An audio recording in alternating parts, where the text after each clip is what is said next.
Bonjour à tous et à toutes, bienvenue sur le podcast Mama Librée, un podcast qui vous inspire et vous informe sur le sujet de la naissance et vous redonne votre pouvoir, votre liberté, de la conception au postpartum. On parlera ici de naissance physiologique, de préparation à la naissance, d'allaitement, de conception et de postpartum. Si vous aimez ce podcast, n'hésitez pas à vous abonner, à partager sur vos réseaux sociaux et bien sûr, le top du top, à mettre 5 étoiles sur votre plateforme d'écoute. Hello Serette, je suis super contente aujourd'hui que tu m'accordes du temps pour nous raconter ce moment si précieux et si magique de la naissance de Santiago, de ton petit garçon qui va bientôt avoir 4 mois. Ouais, merci à toi de m'accueillir et d'avoir fait tout cet accompagnement avec moi. On va essayer de pas trop pleurer pendant ce podcast, c'est difficile, il va y avoir beaucoup d'émotions. Voilà, en fait, finalement, c'est rigolo. Je me rends compte qu'avec le temps, on a parlé beaucoup de choses sur pendant la grossesse. On a parlé aussi beaucoup. On a préparé cet accouchement. Et je me rends compte qu'aujourd'hui, que finalement, on n'a pas pris ce temps pour que tu me racontes en plus. Vraiment cette naissance qu'on a tant préparée ensemble. Bah ouais, en plus, c'est fou parce qu'on l'a préparée de manière inconsciente, parce qu'au début je me souviens que tu m'as aidé à m'informer sur les différentes possibilités de naissance et que nous on était partis sur un projet à la maternité avec Vini, avec la possibilité d'être sans péri, en se disant que c'était une option en fait. La péridurale était une option. Oui. Voilà, c'était vraiment une option et tu nous avais conseillé, tu m'avais beaucoup informé sur le projet de naissance, sur les possibilités pour faire sans la péridurale, la mobilité du corps, comment on peut se faire accompagner sans péridurale. C'est même toi qui m'as trouvé le pôle physio à Lyon. Ah oui, je me souviens, en fait, tu m'as dit mais tu devrais te renseigner, voir un peu ce qui se fait à Lyon, et en cherchant sur internet, t'as trouvé le pôle physio. De là, on a commencé toute notre préparation avec le pôle physio pour finalement au 7e mois, donc clairement dans le dernier trimestre, avoir un gros virement de situation et décider d'aller en maison de naissance. Est-ce que tu es d'accord pour nous raconter un peu, raconter aux couples et aux femmes qui nous écoutent peut-être plus, ça a été quoi votre cheminement pour arriver, parce que moi je me souviens de ton discours me disant ah non mais moi déjà au début le sang péridurale non mais t'es complètement folle, après à la maison mais jamais de la vie, et finalement ce truc de un peu à la maison, de la maison de naissance où finalement t'es un peu comme à la maison. Beaucoup d'informations et un des éléments déclencheurs, ça a été un film sur YouTube, Naître enchanté. Et en fait, quand j'ai vu ce documentaire, je me suis dit non mais attends, en fait moi aussi je suis capable, c'est naturel, pourquoi mon corps à moi ne saurait pas le faire? Pourquoi je suis capable de me préparer pour des courses et avoir toute cette préparation mentale et physique, et pourquoi pas pour mettre au monde notre enfant en fait. Donc là, j'ai eu ce déclic. Et après... dans ce film sur YouTube, qu'est-ce qui en est ressorti qui te plaisait, qui t'a vraiment marqué, qui t'a fait prendre conscience de cette puissance qui était en toi en fait, que tu développes déjà quelque part en préparant des courses à pied, en préparant tout...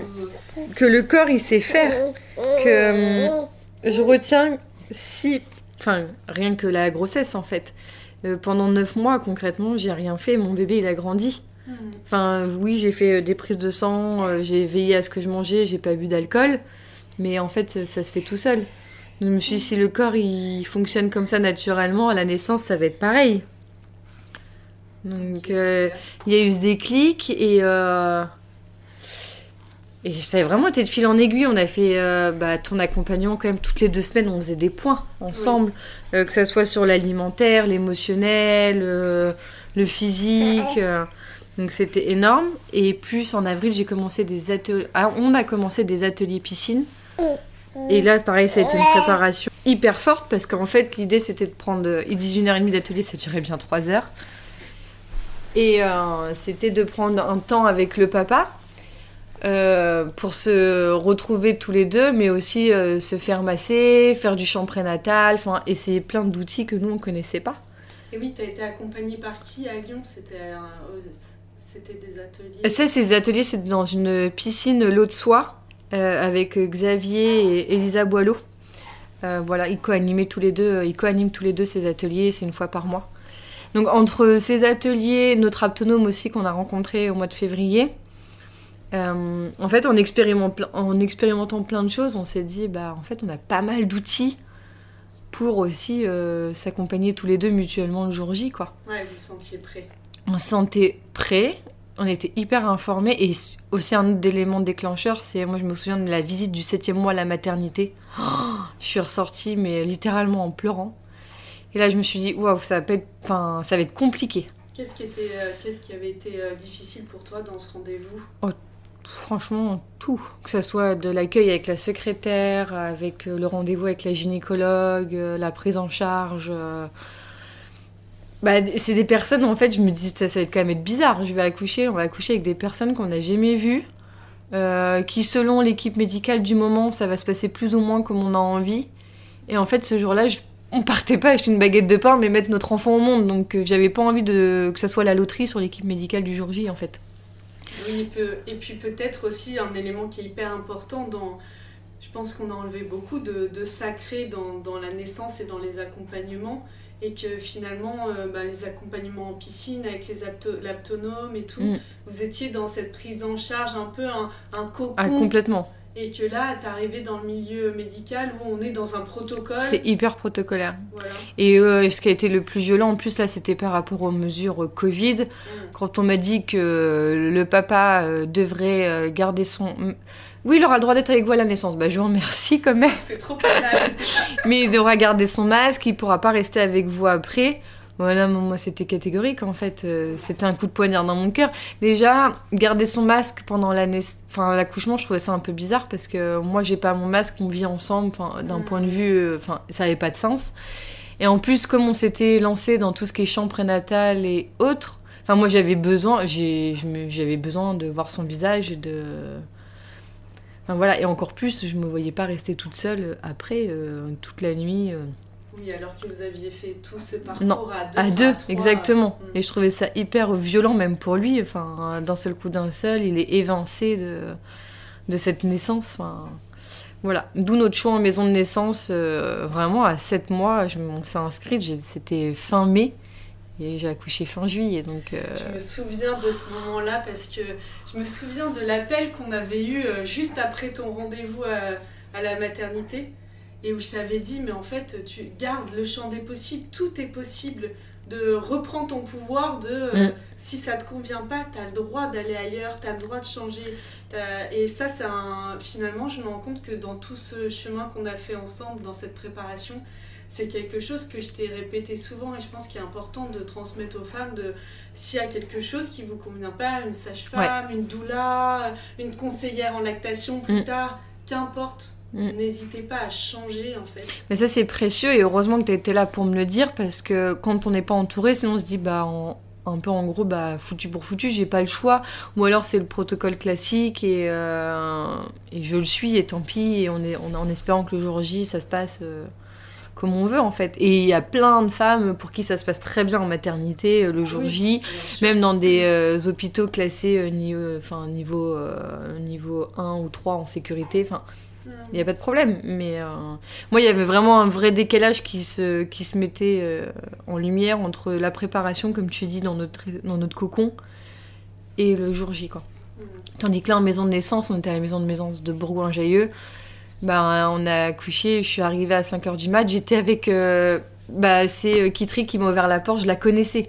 Il n'y a pas ce problème de rencontre ou... Tu te sentais dans une zone de sécurité. Mais de fou. On avait visité la maison avant avec les 2 salles de naissance possibles. Tout. On est dans une chambre, on est qu'avec notre sage-femme en fait.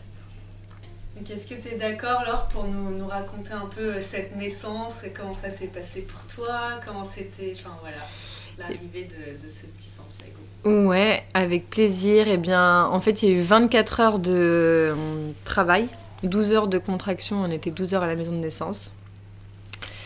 En fait, ça a commencé le mardi après-midi, j'avais des premières contractions, mais ça pouvait être un premier faux travail, en fait, donc je savais pas trop à quoi m'attendre.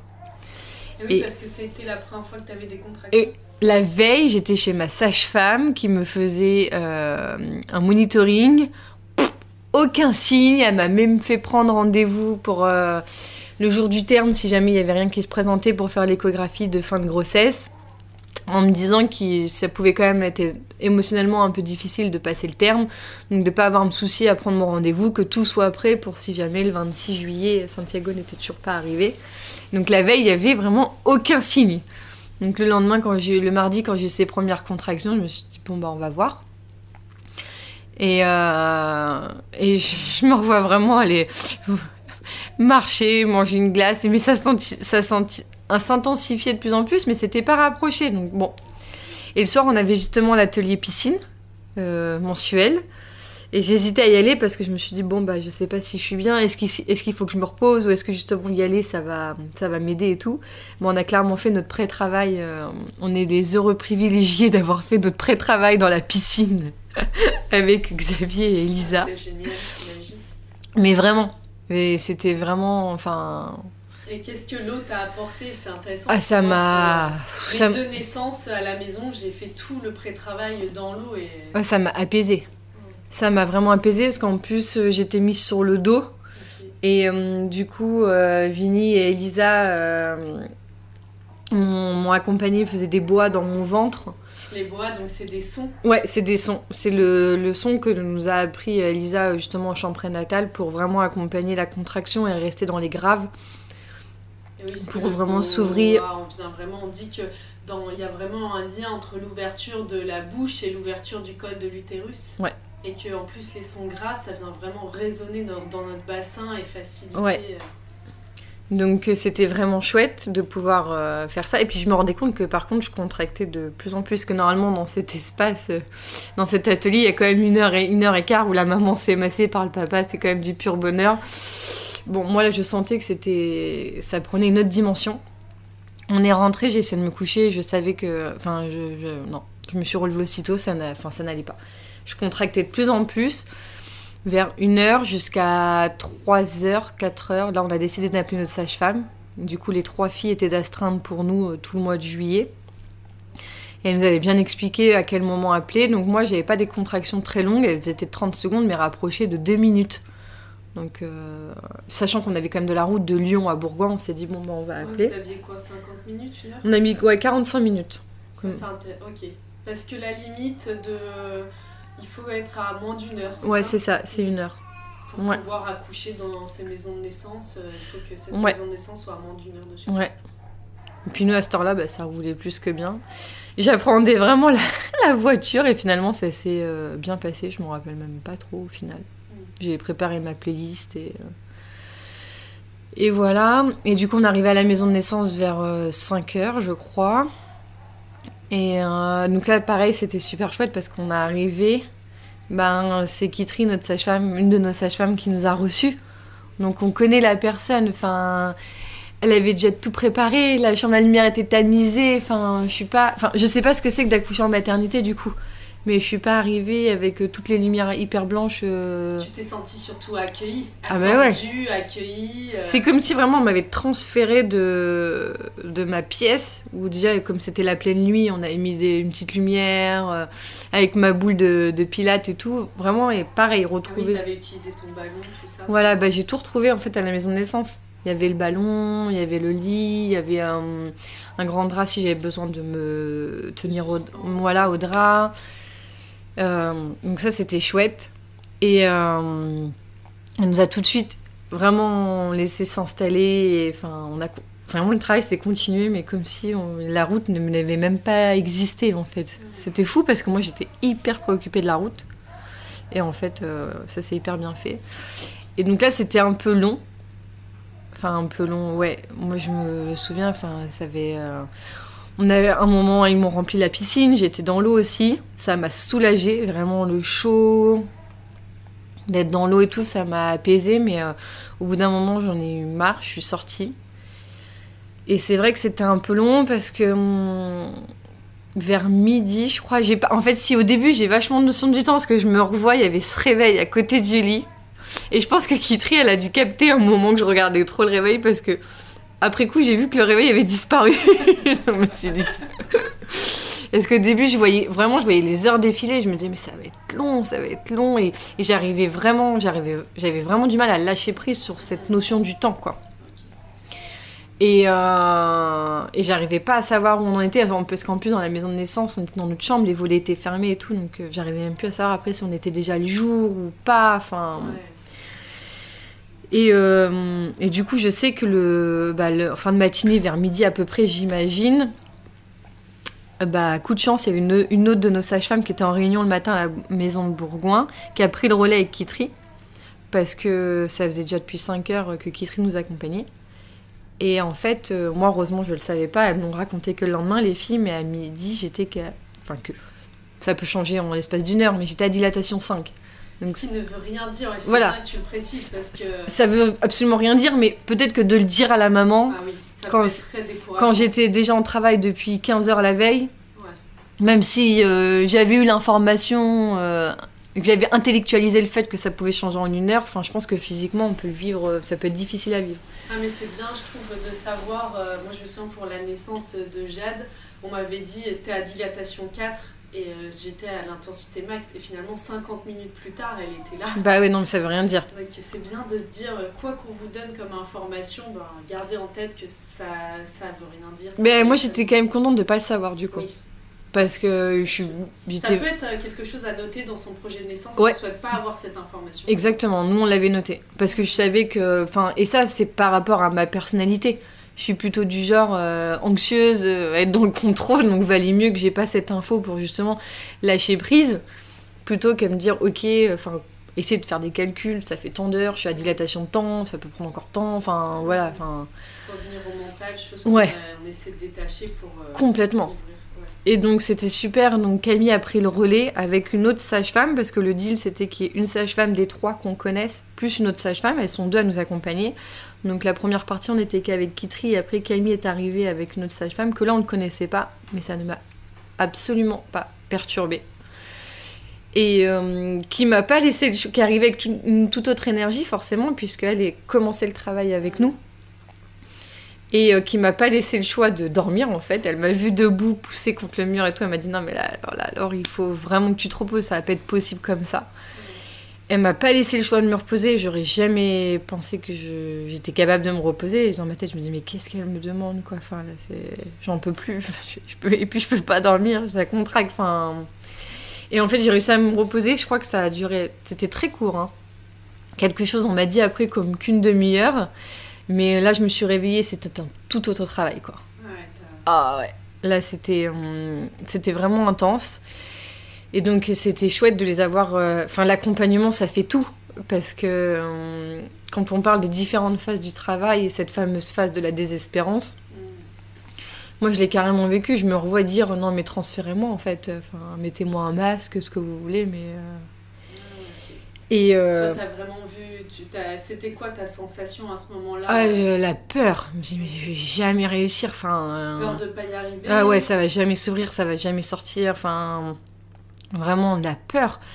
Et... Dans la désespérance aussi, parfois, on touche à la peur de mourir, quoi. Ouais. Vraiment... Et là, je revois vraiment Vinny et Camille ne pas se démonter et me parler, sèchement pas mal, hein. Attention, on est toujours resté dans un cadre hyper bienveillant, mais en mode non, bien sûr que si, Laure, tu vas y arriver.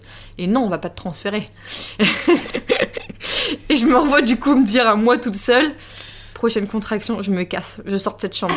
M'en fous s'ils me suivent ou pas. Je m'enfuis. Là, j'en fais encore une et je me casse.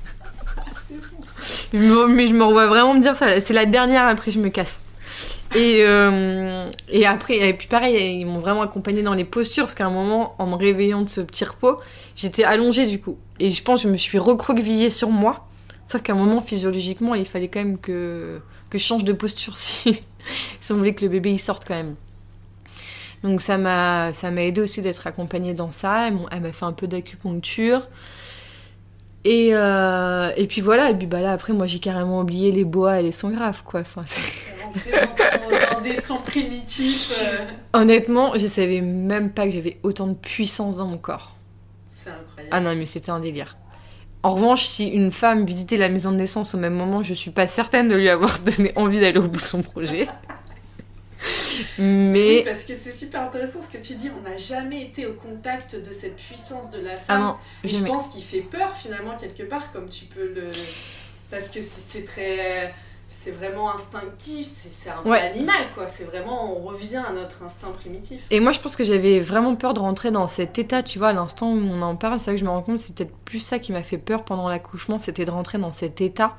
Parce qu'on en avait tellement parlé, je m'étais tellement renseignée presque sur cet état de transe dans lequel on rentre dans cet état animal, que ça me faisait peur. Je me disais, attends, mais dans quel état je vais rentrer T'avais peur de ta propre puissance. Mais de ouf. Je me suis dit, mais de quoi je suis capable Est-ce que je vais me transformer en loup-garou Qu'est-ce qui va se passer, quoi enfin, quand j'entendais les femmes en parler, je me disais, ça a l'air d'être un peu un délire, quand même. Et en fait, une fois que je me suis carrément juste laissée traverser par ça. En fait, il n'y a même pas le choix. Là, il n'y a pas de contrôle. Hein. J'écoutais sans écouter ce qui se passait autour de moi. Et j'ai une amie qui a vécu ça aussi, un accouchement naturel, elle me disait on vomit des cris, c'est littéralement ça quoi. Enfin, on vomit des cris, c'est très très juste quoi. Je trouve que le chant, finalement, moi ce que j'ai trouvé, c'est que le chant prénatal m'a permis le jour des naissances de mes enfants à m'autoriser ces sons et ces cris. Et je me souviens, quand j'ai été transférée finalement pour Théo, arrivée à la maternité, on m'avait dit non mais madame on crie pas. Et en fait maintenant je crie pas, juste non mais juste là j'ai besoin de ces sons, ils m'aident, ils accompagnent les contractions, ils m'aident. Et en fait c'est tellement, donc ça a changé dans les maternités, et ça c'était déjà il y a 6 ans. Mais il y a vraiment ce truc le chant prénatal nous autorise, en Occident on chante très peu, on s'autorise très peu à faire du bruit. Là en fait c'est un moment où t'existes, il y a toute ta puissance et t'es là en fait. Ah oui non mais c'était impressionnant, mais vraiment t'es un puissant, c'est cri. Honnêtement je savais pas que je pouvais même j'aime faire la fête, hein. J'ai fait des concerts, mais jamais. T'aimes chanter, je le sais. Mais là jamais comme ça quoi. Et ouais, donc j'ai changé pas mal de posture. Et pour finalement accoucher assise sur un tabouret, je sais plus de quel pays c'est vraiment des tabourets d'accouchement. Ok. Voilà, au début j'étais à 4 pattes contre le lit, après j'étais vraiment assise. En fait, oui, c'est ça, il y a quand même eu 2 moments, où 2 poussées, où... Enfin, il y a eu ce moment où j'ai senti la tête arriver, où je me suis dit toute seule, putain, je peux plus partir à la maternité toute seule, parce que là, il y a la tête. Donc là, je vais plus avoir le choix de sortir cet enfant. Et qui m'avait vraiment fait flipper. Et je revois vraiment à 2 contractions, enfin à 2 poussées où ça aurait pu être là et je retiens parce que je sens tellement que ça me demande une force que je me dis non, attends, faut que je reprenne mon souffle. Je me revois vivre ça 2 fois pour finalement, après, quand il y a eu le passage, là, une fois que c'est parti quoi. Enfin, et c'était hyper bien d'être informée sur... ce fameux cercle du feu, le passage, et ça Elisa elle le disait à chaque atelier parce que au moins quand je l'ai vécu, je peux même pas décrire la douleur sans vouloir faire peur, mais au moins je savais que c'était ça, et surtout je savais, on me l'avait dit et redit, qu'à ce moment-là de la naissance, c'est que ça y est, le bébé est là. Ah non mais clairement, il y a même pas à lutter contre cette douleur parce que aussi forte qu'elle soit, ça dure vraiment très très très peu de temps. Moi j'ai eu la chance, en tout cas ça dure très peu de temps. J'ai ce souvenir que c'était très rapide, mais juste de sentir en effet le waouh. Ah oui non mais c'est un truc de fou. Le temps de sentir tout s'ouvrir et après par contre une vraie savonnette quoi. Moi j'ai pas eu de problème d'épaule ou de mal placé ou de cordon parce qu'en plus c'est ça aussi qui est important, c'est qu'en maison de naissance ils prennent si tous les voyants sont ouverts. Si la position du bébé est bonne, si tout est ok quoi. Et puis on est quand même suivi de temps en temps, ça j'ai bien aimé aussi, que ponctuellement par le monitoring. Apparemment à la maternité on arrive, ils mettent cathéter, monito et tout direct. Et oui, t'es sous monitoring permanent, alors que toi, c'est ponctuel, parce qu'on garde ce côté de beaucoup de mobilité. T'es libre dans tes mouvements, tu vas dans l'eau, tu sors... Mobilité, après, moi, je m'étais renseignée à la maternité où on voulait aller. Apparemment, ils avaient des monitos sans fil. Ambulants. Voilà. Mais pareil, il y a un certain nombre de limités. C'est sous couvert que ça soit dispo le jour J. Et les filles, elles partent du principe à la maison de naissance que du moment où il y a besoin de surveiller le cœur du bébé constamment, c'est qu'on n'est plus dans la physio. C'est qu'il y a peut-être un problème du bébé ou quoi, donc on n'est plus dans la physio. Donc là, c'est transfert. Enfin, il y a vraiment prise de risque zéro, quoi. Et d'ailleurs, nous, à la naissance, donc Santiago est né, donc ça pareil, c'est merveilleux. Enfin, c'est le papa qui l'a accueilli avec la sage-femme.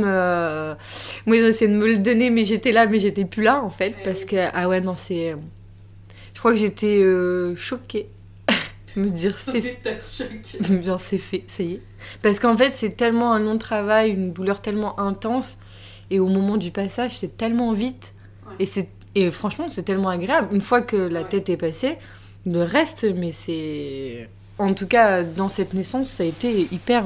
D'ailleurs, on parle de parfois naissance orgasmique. Ouais, non, ça par contre... T'as pas attendu ça cette fois. Peut-être la prochaine. Non, et j'y crois toujours pas, mais... Pourquoi pas. On attend des témoignages de ça. Oui, mais pour dire qu'après, c'est... Ça va tellement vite, vraiment, la naissance de notre petit garçon était tellement vite après, je me suis dit, oh, ça y est, c'est fait, quoi. Et puis, beaucoup de fatigue, hein, ça faisait 24 heures, moi, du coup, plus de 24 heures que j'avais pas dormi, 24 heures que j'étais en travail. J'étais rincée, quoi. Et du coup, je pense que comme ça a été un petit peu long et que Santiago a dû boire un peu trop de liquide, il a fait une détresse respiratoire à la naissance. Et ça, pareil, c'était hyper chouette d'être dans cette bienveillance parce que, en fait, je pense que Camille a tout de suite vu qu'il y avait quelque chose qui fonctionnait pas, qui allait pas. Mais elle a quand même laissé Vinny porter Santiago. Ils ont essayé de me le donner. Moi, je l'ai tout de suite rendu en disant, mais là, j'ai pas la force, en fait. Et ça, c'était chouette aussi. Les filles me l'avaient dit en préparation. Pas de pression. Si au moment de la naissance, tu te sens pas capable, il n'y a pas de culpabilité. Vaut mieux laisser le papa tenir le bébé que se dire, je le fais parce qu'il faut le faire. Et donc là, je me suis vraiment écoutée. Là, dans l'instant, j'étais non, mais là, physiquement, je ne peux pas T'avais besoin de te restaurer toi, en fait. Ouais, et puis c'était pas fini. Moi, après, j'avais la délivrance du placenta. Tout ça s'est passé comment pour toi, ça ? Hyper rapidement. Ok. Ça, moi, j'ai rien à redire. Hyper rapidement. Je me suis allongée, Camille m'a aidée, ça s'est fait tout seul.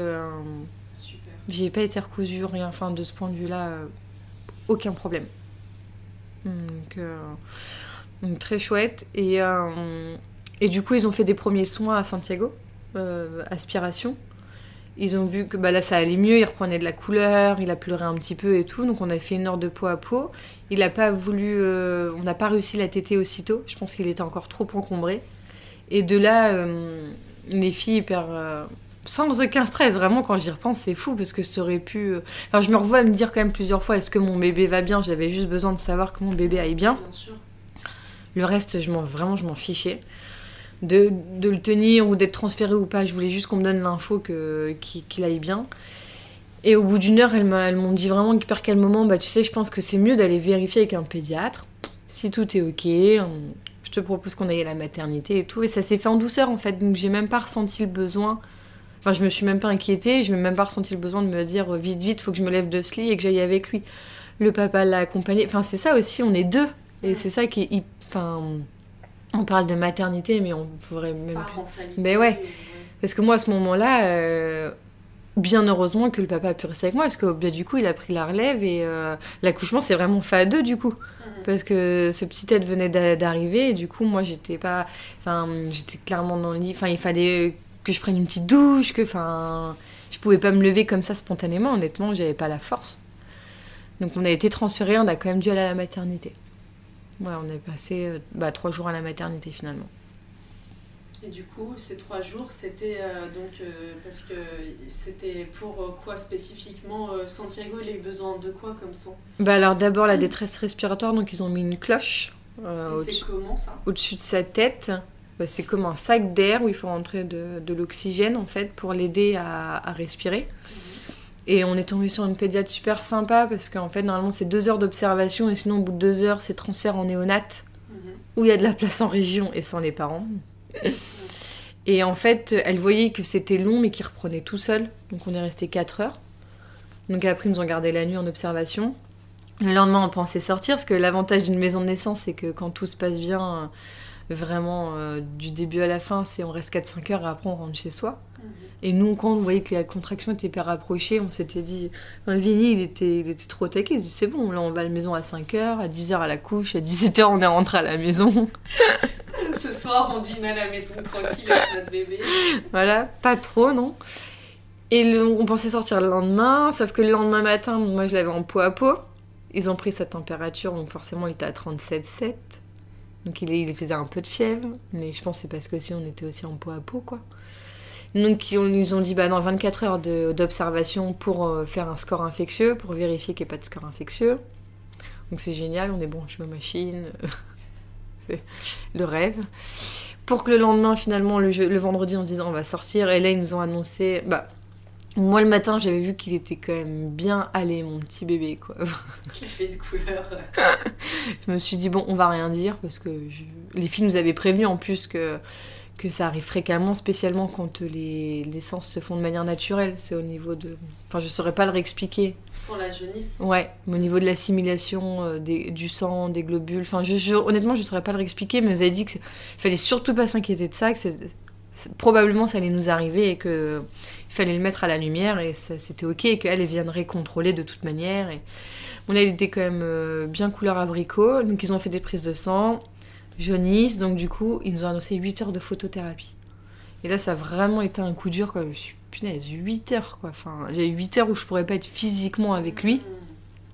Plus ça redécalait la sortie de la maternité. Bon, ça, après, c'est pas trop grave, parce que le but, c'était d'être là pour sa santé. Ça aurait été plus chiant de rentrer chez nous et de devoir repartir si jamais il refaisait une jaunisse. Et puis de partir sans lui aussi. Ah ouais, non, impossible. Ouais, non. Donc voilà, et donc on a fait donc ça jeudi, vendredi, et par contre super sympa parce que le papa avait droit à 2 nuits à la maternité, donc si on restait pour la jaunisse, enfin si on est resté, il n'y a pas le choix, ça faisait une 3e nuit. Donc moi j'ai dit direct au médecin, je dis par contre je vous préviens, on a lu votre charte là, c'est 2 nuits pour le papa. Mais c'est physiquement et émotionnellement impossible que le papa parte, quoi. Et je pense qu'elle a tellement senti dans ma voix que là, c'est... Enfin, il n'y avait pas de négociation. Je dis, vous faites comme vous voulez, une chaise, un lit, un tabouret, mais il restera avec moi ce soir dans la chambre, quoi. C'est chouette parce que tu savais très bien ton besoin et du coup, tu étais déterminée dans ta demande et tout. Et ça, c'est hyper important. Non, et puis je me suis pas démontée, j'ai pas eu peur parce que je sais que d'autres l'ont géré, d'autres ont apprécié d'être sans le papa ou d'avoir l'énergie du papa, arriver hyper reposé le lendemain matin. On me disait mais ça peut être super aussi. Et je peux comprendre tous ces arguments. Et c'est génial que ces filles-là les géraient comme ça. Mais moi je savais que ça m'était impossible. C'était pas ça. Non. Ton besoin à ce moment-là. Et donc ils ont accepté sans problème. Enfin, de toute façon ils ont vu qu'il n'y avait pas de négociation possible. Donc voilà. Et le samedi, alors là on fait les soins du matin. Et c'est très fatigant la maternité parce qu'on voit tout un tas de personnes passer toutes les 2 heures et qu'on ne connaît pas. Et le samedi matin, on fait une sage-femme nous accompagne pour les soins. Elle nous dit, bon, on va vous garder 24 heures de plus parce que là, il a perdu du poids. Et là, je l'ai regardé, je dis, non, on va sortir. En fait, non. On va appeler mais c'était pas fait pour faire de la rébellion, en fait. C'était parce que, pareil, une fois de plus, j'ai été informée. Les filles nous avaient dit que c'était normal de perdre jusqu'à 10% du poids de naissance. Enfin, on était informés, en fait. Donc, ça m'a pas inquiétée. Spécialement que nous, les filles, on a quitté la maternité à 15h. À 17h, elles étaient chez nous. Quand tu parles des filles, tu parles des sages-femmes. Ouais, du pôle physio. Physio. Ouais, parce qu'en fait, elles nous ont accompagné toute la préparation. Elles ont été 1 mois d'astreinte pour nous. Plus après, pendant 10 jours, elles viennent à domicile. Le pôle physio, il est relié à la maison de naissance de Bourgoin-Jallieu, ouais. D'accord. Exactement. Super. Et du coup, voilà, donc toutes les préparations, tu parles de cette préparation qui est spécifiquement donnée aux parents qui sont dans ce souhait d'accoucher en maison de naissance avec, voilà. Et on était informés, donc ça nous a pas inquiétés. On a signé la décharge, ils nous ont dit... pas une menace, mais je pense qu'ils font du principe de précaution. Voilà, ils disent, oui, vous pouvez mettre la santé de votre bébé en risque. Le pédiatre nous a dit, moi, je serais vous, je resterai quand même 24 heures de plus et tout. On a entendu, mais nous, on est reparti chez nous. Et d'ailleurs, le lendemain, il avait repris 90 grammes. Donc, donc du coup, c'est super inspirant ce que tu partages là. C'est vraiment, tout est dans la préparation, quoi. Pour être bien, déjà, accepter ce chemin durant toute la grossesse, parce que toi, au moment où tu es tombée enceinte, jamais tu aurais pensé t'orienter vers ce genre de Non, naissance? jamais. C'est vraiment du fait de la préparation, de l'information que j'ai eue, que je me suis dit, mais j'ai envie de vivre ça, je suis capable. Et c'était un univers qui me correspondait, en fait, de connaître les personnes quand j'arrive, d'être suivie. Enfin, moi, j'admire ces femmes qui vont accoucher en maternité, qui ressortent et qui ne revoient plus jamais le personnel, en fait. Enfin... Oui, parce que c'est un moment très intime. Et qu'est-ce que tu, en quelques mots, aujourd'hui, en tant que maman, Santiago, il va avoir bientôt 4 mois. Qu'est-ce que tu peux retenir? Qu'est-ce que tu nous dirais que tu retiens de cette naissance en tant que femme, en tant que... à quoi tu as connecté et que tu gardes un peu maintenant en toi comme si Oh, bah, c'est vraiment la puissance. Ouais. Je pense que, ouais, vraiment, c'est... Enfin, de pas se sous-estimer et de...